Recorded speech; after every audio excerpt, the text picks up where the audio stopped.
అని చెప్పేసి ఎవరంటే ఎనర్జీ. ఎవరి దగ్గర అయితే ఎనర్జీ ఉంటుందో ఎనర్జీ ఉంది వీళ్ళకి నేర్పించవచ్చు. ఎనర్జీ లేకుండా గుడ్ ఆఫ్టర్నూన్, ఓకే సార్, బాగున్నాను. ఎనర్జీ ఎవరికైతే ఎనర్జీ ఉంటుందో వాళ్ళకి మిగతావి నేర్పించవచ్చు, ముందుకు తీసుకోవచ్చు. మేడం వింటున్నారా? మీ డాన్స్ మేము చూడాలంటే నా క్లాస్ వినాలి. Okay yeah. సో నేను ప్రతి ప్రైవేట్ స్కూల్కి, ఎంత పెద్ద ప్రైవేట్ స్కూల్కి వెళ్ళినా గవర్నమెంట్ స్కూల్కి వెళ్ళినా 2 విషయాలు ప్రతి విద్యార్థికి ప్రతి పేరెంట్కి తెలియాలని కొన్ని విషయాలు చెప్తుంటాను. నేను విప్రోలో ప్రేమ్జీ నుండి best people manager award direct వాళ్ళ విప్రో చైర్మన్ 2006లో తీసుకున్నాను. ఈరోజు నేను ఈ రకంగా మాట్లాడుతున్నాను, లీడర్షిప్లో ఉన్నానంటే విప్రోలో మాకు ఇచ్చినటువంటి ఒక ట్రైనింగ్లో చెప్పిన ఒక అంశం ఏంటంటే నైస్ మేనేజర్, ఎఫెక్టివ్ మేనేజర్ అని చెప్పేసి ఒక కాన్సెప్ట్ చెప్పారు. మీరు అంటే మేము మేనేజర్గా ట్రైనింగ్, పిల్లలు మీ కాన్సన్ట్రేషన్ ఇక్కడ, మీరు నైస్ మేనేజర్గా ఉంటారా ఎఫెక్టివ్ మేనేజర్ ఉంటారా అనేటువంటిది మీ సక్సెస్ డిపెండ్ అవుతుందని చెప్పారు. ఎవరైనా ప్రయత్నం చేస్తారా? నైస్ మేనేజర్ అంటే ఏంటి, ఎఫెక్టివ్ మేనేజర్ అంటే ఏంటి? శ్రీధర్ కొన్ని చాక్లెట్స్ అందుకో. నైస్ మేనేజర్, ఎఫెక్టివ్ మేనేజర్, టీచర్స్కి అవకాశం ఇద్దాం. కొత్త టీచర్స్ కనిపిస్తున్నారు. యా, ఎవరైనా ప్రయత్నం చేస్తారా? నైస్ మేనేజర్ అంటే ఏంటి, ఎఫెక్టివ్ మేనేజర్ అంటే ఏంటి? ఇక్కడ పెట్టేసాయి. ఎవరు చెప్తారు? ప్రయత్నం చేస్తారా? చాక్లెట్ సక్సెస్ అయితేనేమో చప్పర్లు కొడతారు, సక్సెస్ కాకపోయినా చాక్లెట్ దొరుకుతుంది. టీచర్స్ ఎనీబడి మీరు చెప్తారా? శ్రీహరి గారు ఇంత ఏజ్లో కూడా ప్రయత్నం చేస్తున్నారు. Round of applause. ఒక్క నిమిషము. మా ఇంటికి పోగానే మా పాప బాబు అడుగుతారు, డాడీ మీరు అక్కడ షాపురం వెళ్ళిండ్రు కదా, స్టూడెంట్స్ ఎట్లున్నారు, ఎనర్జెటిక్ ఉన్నారా అంటే లో, యావరేజ్, వెరీ ఎనర్జెటిక్. ఏమని చెప్పమంటారు? Not enough, not enough. So ఎప్పుడైనా రౌండ్ ఆఫ్ అప్లాజ్ అంటే అక్రమ్ పరిగెత్తుకొచ్చి రాగని టెంట్ పడిపోతుంది అనాలి. ఓకే చలో. నైస్ మేనేజర్ మీన్స్ మంచి మేనేజర్, ఎఫెక్టివ్ మేనేజర్ మీన్స్ ప్రోత్సాహాన్ని ఇచ్చే మేనేజర్. కాబట్టి ప్రోత్సాహాన్ని ఇచ్చే మేనేజరే కావాలి. ఓకే ఓకే సంతోషం. నైస్ మేనేజర్ ఏం చేస్తాడంటే మనం పని చేసినా చేయకపోయినా నేను మంచోని అనిపించుకోవాలని సరేలే అంటాడు. కంపెనీ ఎట్లన్నా పోని నేను మంచోని అనిపించుకోవాలని చెప్పేటోడు నైస్ మేనేజర్. ఎఫెక్టివ్ మేనేజర్ అంటే ఇది కరెక్ట్ కాదని ఎప్పటికప్పుడు నీ సంక్షేమాన్ని, ఈ పాఠశాల సంక్షేమము లేకపోతే కంపెనీ సంక్షేమం దృష్టిలో పెట్టుకొని యాక్ట్ చేసేతను ఎఫెక్టివ్ మేనేజర్. సో మీరు నైస్ మేనేజర్ కావాలనుకుంటున్నారా, ఎఫెక్టివ్ మేనేజర్ కావాలనుకుంటున్నారా? ఈ ఎనర్జీ సరిపోదు. ఇప్పుడు మన పిల్లలు అత్యున్నత స్థానానికి వెళ్ళకపోవడానికి ఒక రీజను, వెళ్ళడానికి ఒక రీజన్. ఇప్పుడు మీరు రవీంద్ర సార్ని అడగండి, ఇంకా మేడం, సెక్రటరీ మేడం, ఎవరినైనా అడగండి, మీ విజయానికి కారణం ఏంటి అంటే ఫస్ట్ వాళ్ళు చెప్పేది మా తల్లిదండ్రులు పెంచిన విధానము, వాళ్ళు చూపించిన మార్గం అని చెప్తారు. సో ఇక్కడ ఈ కాలంలో పిల్లలు చెప్తే వినట్లేదు అనేదానికి ఒక కారణం ఏంటంటే నైస్ పేరెంట్స్. మా అమ్మ ఏది అడిగినా కొనిస్తుంది, మా బాబు అడిగినా కొనిస్తాడు, పొద్దున్న లేకపోయినా ఏమన్నారు, బర్త్డేకి కొంచెం మారం చేస్తే డ్రెస్ కొనిస్తారు. మనందరం కూడా మంచోళ్ళు అనిపించుకోవడానికి పిల్లలకు కావాల్సినటువంటి డిసిప్లిన్, పిల్లలకు కావాల్సినటువంటి డైరెక్షన్ ఇవ్వడంలో ఫెయిల్ అవుతున్నాము. కాబట్టి మీరు నైస్ పేరెంట్స్గా ఉండాలా, ఎఫెక్టివ్ పేరెంట్స్గా ఉండాలా? Effective parents, low energy. ఏముండాలి, nice parents or effective parents? కాబట్టి నేను పేరెంట్స్ అందరికి కూడా రిక్వెస్ట్ ఏంటంటే మీ పిల్లలు పొద్దున్న లేవాలి, ఒక టైం టేబుల్ ఉండాలి, చదవాలి, అసైన్మెంట్ చేయాలి, దొరికితే క్రికెట్ ఆడడము, టీవీ చూడడము, యూట్యూబ్ కాకుండా మీ పాత్ర మీరు పోషించకపోతే పిల్లలు ఎదగరు. ఇది ఎఫెక్టివ్ మేనేజర్. రెండో అంశము, ప్రతి విద్యార్థి కూడా మేము ఇంటర్వ్యూస్లో చూస్తున్నప్పుడు మాట్లాడడానికి వెనకబడుతున్నారు. ఇక్కడికి వచ్చి మాట్లాడమంటే కొంత బెరుకుగా ఫీల్ అవుతున్నారు. స్టేజ్ ఫియర్ ఎందరికి ఉంది? ఇక్కడ చేతులు ఎత్తండి. స్టేజ్ ఫియర్ నీకుంది. ఇక్కడ మీకు స్టేజ్ ఫియర్ ఉందా లేదా? స్టేజ్ ఫియర్ ఉందా లేదా పేరెంట్స్? టీచర్స్ స్టేజ్ ఫియర్ ఉందా లేదా? మేడం స్టేజ్ ఫియర్ ఉందా లేదా? ఉందా లేదా? కొంచెం ఉంది. అయితే మీరు రండి. ఓకే, ఇక్కడ పేరెంట్స్ ఎవరున్నారు? స్టేజ్ ఫియర్ ఉందా లేదా? ఓకే, మీరు కూడా రండి. చలో మేడం, యూ ప్లీజ్ కమ్. ఇక్కడ నేను ప్రతి ప్రైవేట్ స్కూల్లో, ప్రతి గవర్నమెంట్ స్కూల్లో ఈ స్కిట్ నేను ప్రదర్శిస్తున్నాను. ప్రతి దగ్గర కూడా ఇది మాకు చాలా ఉపయోగపడిందని చెప్తున్నారు. మేడం మీరు రండి. స్టేజ్ ఫియర్ అనేటువంటిది ఒక మిథ్య. అది నేను ఒక మ్యాజిక్తో ప్రూవ్ చేస్తాను. పిల్లలు మీకు 200 కిలోమీటర్స్ గుర్తు చేసుకోండి, మీకు మార్క్స్ కట్ చేస్తే గుర్తు చేసుకోండి. మేడం మీకు స్టేజ్ ఫియర్ ఉంది కొంచెం అని చెప్పారు. ఓకే, మీకు స్టేజ్ ఫియర్ ఉందని చెప్పారు. చాలా ఉంది, ఇక్కడికి రండి. ఓకే, సో వీళ్ళిద్దరికి స్టేజ్ ఫియర్ ఉందని స్టేజ్ మీదకి వచ్చారు. నేను ఒక చిన్న మ్యాజిక్ వేసి స్టేజ్ ఫియర్ తీసేస్తాను. దాని తర్వాత మీకు అర్థమవుతుంది స్టేజ్ ఫియర్ ఉంటుందా, ఎట్లా తీసేయచ్చు అనేటువంటిది. ఓకే, సో ఇప్పుడు నేను వీళ్ళకి స్టేజ్ ఫియర్ తీసేస్తున్నాను. అబ్రాకాదాబ్రా, సింగామా జుగిల్, లుడుల్బు, వీళ్ళకు స్టేజ్ ఫియర్ తీసేశాను. ఇప్పుడు నేను ప్రూవ్ చేస్తాను. మీరు స్టేజ్ మీదకి రండి. ఇక్కడైనా ఓకే. మేడం మీకు ఇటు రండి. మీకు A to Z వచ్చా? మీకు 1 to 10 వచ్చా? ఓకే, మీరు ఇప్పుడు A to Z చెప్పండి. ABCDEFGHIJKLMNOPQRSTUVXYZ. చేతులు వణుకుతలేవు, కాళ్ళు వణుకుతలేవు, నాలుగు వణుకుతలేవు. A to Z చెప్పేసింది. స్టేజ్ ఫియర్ పోయిందా? ఓకే. సో మీకు స్టేజ్ ఫియర్ పోయింది. కంగ్రాచులేషన్స్. ఓకే, మీకు 1 to 10 వచ్చా? 1 to 10 చెప్పండి. 1 2 3 4 5 6 7 8 9 1 2 3 4 5 6 7 8 9 10. మేడం నవ్వుతూ చెప్పింది స్టేజ్ ఫియర్ ఎక్కడ ఉంది, కొంచెం స్టేజ్ ఫియర్ ఉంది అన్నది పోయింది. ఓకే, ఇప్పుడు మీరు కళ్ళు మూసుకొని 1 to 10 చెప్పాలి. 1 2 3 4 5 6 7 8 9 10. ఓకే, కళ్ళు మూసుకొని కూడా చెప్తుంది స్టేజ్ ఫియర్ పోయింది. ఇప్పుడు మీరు కళ్ళు మూసుకొని మేడం 1 2 3 కమాన్.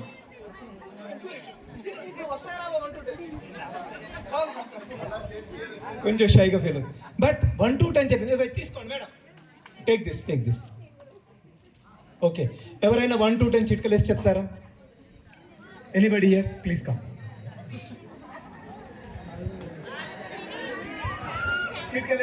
Yes.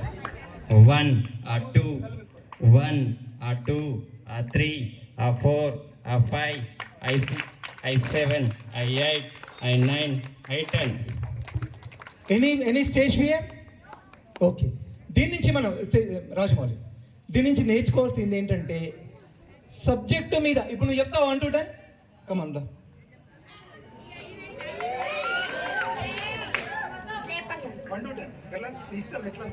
One, 2, 3, 4, 5, 6, 7, 8, 9, 10. చూసారా, స్టేజ్ ఫియర్ ఉందన్నాడు కానీ స్టేజ్ ఫియర్ లేదు. ఎందుకు? సబ్జెక్టు హోల్డ్ ఉంటే స్టేజ్ ఫియర్ ఉండదు, సబ్జెక్టు లేకపోతేనే స్టేజ్ ఫియర్ అవుతుంది. కాబట్టి మీరు ఏదైనా కూడా, బ్రూస్లీ ఏం చెప్తాడంటే, I fear not a man who knows 10,000 techniques but practice once, but I fear a man who knows 1 technique but practice 10,000 times. 10,000 techniques తెలుసు కానీ ఒకటేసారి ప్రాక్టీస్ చేశాడు, అతని గురించి నేను భయపడను. బట్ ఒకటే టెక్నిక్ తెలుసు, 10,000 సార్లు ప్రాక్టీస్ చేశాడు, అతనికి నేను భయపడతాను అని చెప్తాడు. మీ ఏదైనా కూడా సబ్జెక్టు కళ్ళు మూసుకొని ప్రాక్టీస్ చేసేంత వరకు వస్తే మీకు భయం ఉండదు. ఓకే, ఆయన కళ్ళు మూసాడు, టక్కున మూసాడు. ఎందుకు మూసాడు? అసంకల్పిత ప్రతీకార చర్య. అంటే మన బ్రెయిన్లో వైర్లు అలా ఫామ్ అయిపోయినాయి. నేను ఇట్లా కొట్టకపోతే వెనక్కి వెళ్ళిపోతున్నాడు. నేను చెప్పినా వెనక్కి వెళ్ళాలని. అంటే సబ్జెక్టు ఇలా ప్రతిస్పందించాలి. సచిన్ తెండూల్కర్ ఒక్కొక్క షాట్ను 100 సార్లు ప్రాక్టీస్ చేస్తాడు. తన బ్రెయిన్లో వైరింగ్ ఫామ్ అయిపోతుంది. ఇలా వస్తే ఇలా కొట్టాలనేటువంటిది. నాకు స్టేజ్ ఫియర్ అంటే స్టేజ్ ఫియర్ ఎలాంటిది ఉండదు. అలాగే ఎగ్జామ్స్ గురించి కూడా మీకు భయం ఉండొద్దంటే మీరు కళ్ళు మూసుకొని చెప్పగలిగేంతగా సబ్జెక్టును ప్రాక్టీస్ చేయాలి. రైట్? సో స్టేజ్ ఫియర్ మీకు ఎవరికన్నా ఇప్పుడు ఉంటుందని అనిపిస్తుందా? సబ్జెక్ట్ ఉంటే స్టేజ్ ఫియర్ ఉండదు. అందరు చెప్పండి లౌడ్లీ. ఓకే. తర్వాత కొందరు పిల్లలు 10 ర్యాంక్ వచ్చిన తర్వాత కొంచెం ఉన్నత స్థానానికి వెళ్ళిన తర్వాత ఒక బిహేవియర్ ఉంటుంది. మీరు ఉన్నత స్థానానికి వెళ్ళాలనుకుంటున్నప్పుడు ప్రతి ఒక్కరూ పాటించాల్సినటువంటి ఒక క్వాలిటీ ఉంటుంది. ఉన్నత స్థానానికి వెళ్ళాలనుకుంటే ఉండాల్సిన క్వాలిటీస్లో ముఖ్యమైన క్వాలిటీ ఏంటి? ఉన్నత స్థానాలకు వెళ్ళాలనుకున్న వాళ్ళు hard work. Very good, very good. Discipline. నీకు వచ్చిందా? ఇద్దరు పంచుకోండి. ఇంకా ఓపిక. Very good. నేను ఒకటి మీకు షేక్ హ్యాండ్ ఇస్తే ఓకేనా? మీకు ఓకేనా షేక్ హ్యాండ్? ఓకే. మీకు ఓకేనా? ఓకే. ఇప్పుడు నేను ఒక చిన్న స్కిట్ చేస్తాను చూడండి. నేను ఒక సాఫ్ట్వేర్ కంపెనీలో మేనేజర్. మేడం మీ పేరు ఏం పేరు? రజిత. నవ్యశ్రీ. రజిత, నవ్యశ్రీ, స్వాతి. మీరు గుర్తుపెట్టుకుంటారా? గుర్తుపెట్టుకున్నా చెప్పాలి. ఒక సాఫ్ట్వేర్లో మేనేజర్. మీరు ఏమనుకోకండి, మీరు కొంచెం లో పర్ఫార్మర్, కొంచెం స్లో, మీరు మీడియం, తను ఫాస్ట్. సో కొన్ని రోజుల తర్వాత ఆమె పేరేం పేరు? రజిత బర్త్డే. ఓకే. ఫస్ట్ ఈమె బర్త్డే. ఆమె పేరు Swathi birthday. Hello Swathi, wish you very happy birthday, have a great day, fantastic day. మీరు లంచ్ టైంలో ఇంటికి వెళ్ళొచ్చి నేను కారు పంపిస్తాను, మీరు ఆఫీస్ కారు యూజ్ చేసుకోండి. Have a great day Swathi గారు. ఓకే. బర్త్డే. ఓకే. తర్వాత మధ్యలో నవ్యశ్రీ బర్త్డే. ఆమె మీడియం పర్ఫార్మర్. తర్వాత ఆమె బర్త్డే. ఓకే. కొన్ని రోజుల తర్వాత వచ్చింది. ఏం పేరు? Navyasri. Okay. Hello Navyasri, wish you very happy birthday. కొన్ని రోజుల తర్వాత ఏం పేరు? రజిత బర్త్డే. నేను ఆఫీస్కి వచ్చాను, చూసాను రజిత హ్యాపీ బర్త్డే. ఏమర్థమైంది మీకు?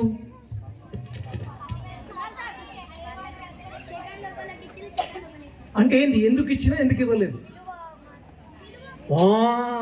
వాళ్ళ పర్ఫార్మెన్స్ పెట్టి విలువ ఇచ్చాము. ఇది తప్పు సొసైటీలో. పర్ఫార్మెన్స్ ఎలా ఉన్నా కూడా ప్రతి వ్యక్తిగా గౌరవించాలి.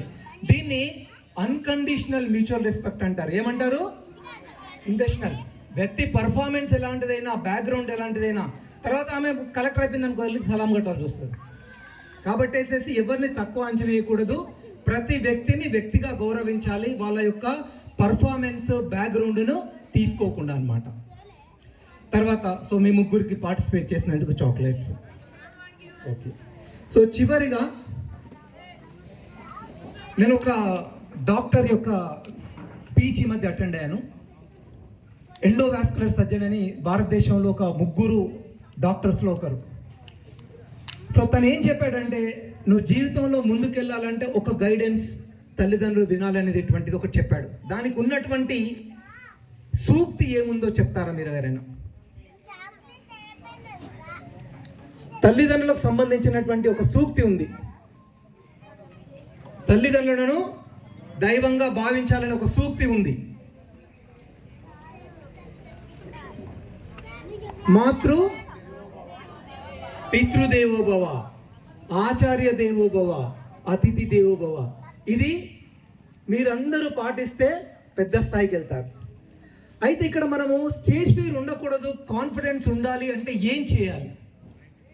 మీరు పిల్లలు ఉన్నారు, మీకు కాన్ఫిడెన్స్ పెరగాలంటే ఏం చేయాలి? చదువుకోవాలి. ఇంకేం చేయాలి? శ్రద్ధగా వినాలి. ఇంకేం చేయాలి? Discipline, exercise. Okay. Discipline, exercise. Okay.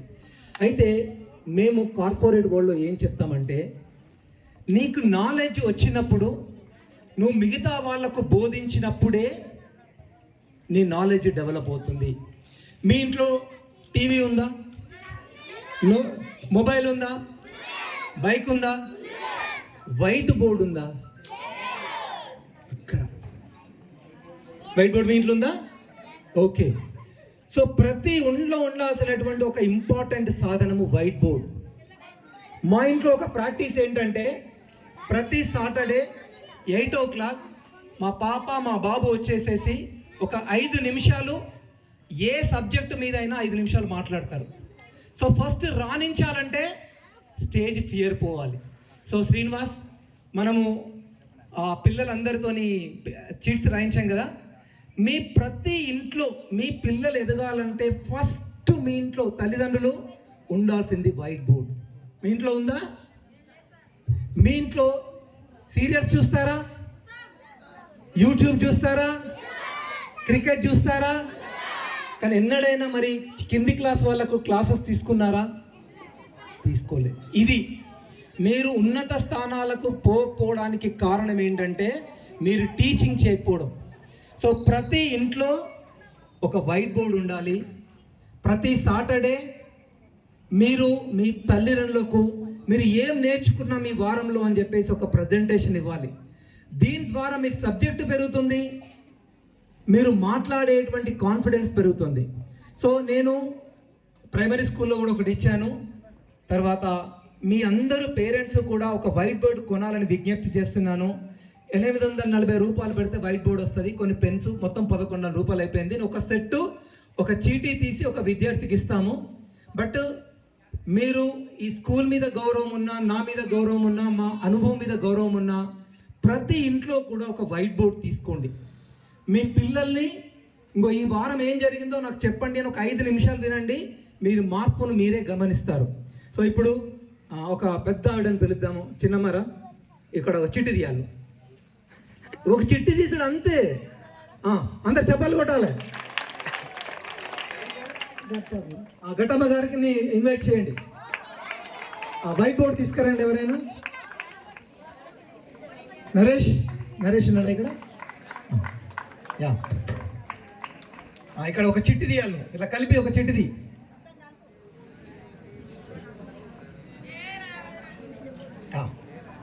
So Srinu చదవండి ఎవరికో. అక్కడ అవి పెన్స్ కూడా ఉన్నాయి, అవి కూడా తెచ్చేసాను. Charan, 9th class English medium. Congrats Charan. మీకు వైట్ బోర్డ్ అందజేస్తున్నటువంటి నరసింహరాజు గారికి ధన్యవాదాలు.